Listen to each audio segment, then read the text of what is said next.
नमस्कार, मैं हूं अतुल द्विवेदी और आप देख रहे हैं द सूत्र। मध्य प्रदेश में चल रहे 27% ओबीसी आरक्षण के विवाद के बीच सुप्रीम कोर्ट से एक बड़ी खबर सामने आई है। 7 अप्रैल को यूथ फॉर इक्वालिटी की स्पेशल लीव पिटीशन यानी एसएलपी सुप्रीम कोर्ट ने भी खारिज कर दी है।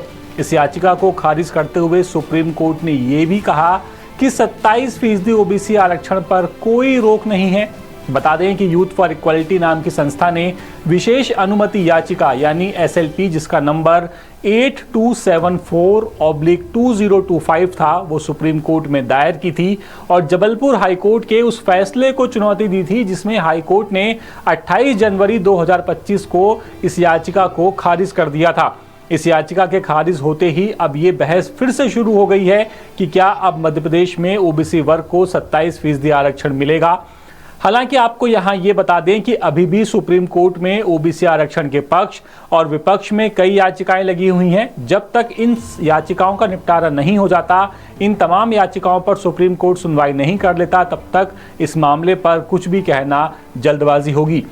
बता दें कि यूथ फॉर इक्वालिटी की याचिका के चलते ही मध्य प्रदेश में 87-13% का फॉर्मूला लाया गया था और 13% रिजल्ट होल्ड होना शुरू हो गए थे।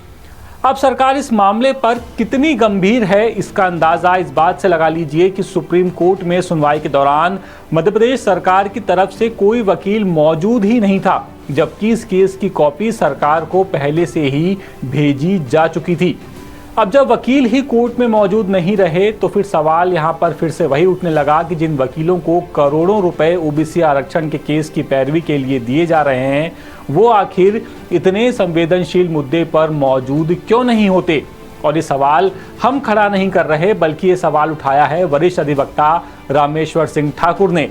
रामेश्वर का आरोप है कि क्या सरकार सिर्फ दिखावे के लिए ये सब कर रही है या फिर आरक्षण विरोधी मंशा के चलते जानबूझकर अदालत में उपस्थित नहीं होती। सुनवाई के दौरान सुप्रीम कोर्ट को बताया गया कि यूथ फॉर इक्वालिटी नाम की ये संस्था सिर्फ नाम मात्र के एनजीओ है, जबकि उसके काम करने का तरीका पूरी तरह से राजनीतिक है। आरोप तो यहां तक लगाया गया कि ये संस्था देश भर में आरक्षित वर्गों की योजनाओं को कानूनी उलझन में फंसाकर रोकने का षड्यंत्र करती है। इसके बाद सुप्रीम कोर्ट ने सारे तथ्यों को गंभीरता से लेते हुए याचिका को आधारहीन माना और उसे खारिज कर दिया। यूथ फॉर इक्वालिटी के अलावा एक और केस का जिक्र आज की सुनवाई में हुआ, जहां ये सामने आया कि सरकार पिछले कई महीनों से शिवम गौतम बनाम राज्य शासन मामले का हवाला देकर भर्ती प्रक्रिया को रोके हुए है, जबकि उस केस में भी कानून पर कोई रोक नहीं है। इसके बावजूद सरकार के महाधिवक्ता ने सुप्रीम कोर्ट में उस केस में स्टे वेकेटिंग याचिका दायर की हुई है, जो पूरी तरह से इसके उलट है।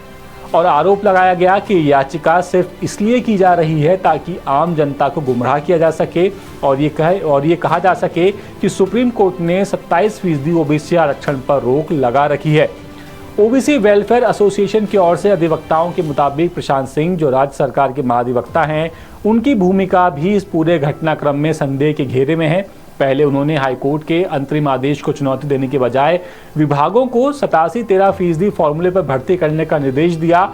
अब जब सुप्रीम कोर्ट ने मामले को अंतिम रूप से निपटा दिया, तब भी शिवम गौतम जैसे केस में आवेदन देकर भ्रम की स्थिति बनाए रखने की कोशिश की जा रही है। ये आरोप लग रहा है महाधिवक्ता के ऊपर।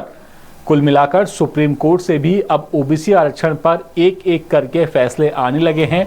जल्द ही ये उम्मीद की जा सकती है कि ओबीसी आरक्षण का भविष्य एमपी में क्या होगा, ये जल्द तय हो जाएगा, क्योंकि जैसे जैसे केस आगे बढ़ेगा, सुप्रीम कोर्ट मामले की सुनवाई करेगा, ऐसे ही और नए अपडेट्स सामने आते रहेंगे। ये पूरी खबर जबलपुर से हमारे विशेष संवाददाता नील तिवारी लेकर के आए थे। अपडेट्स के लिए बने रहिए द सूत्र के साथ। नमस्कार।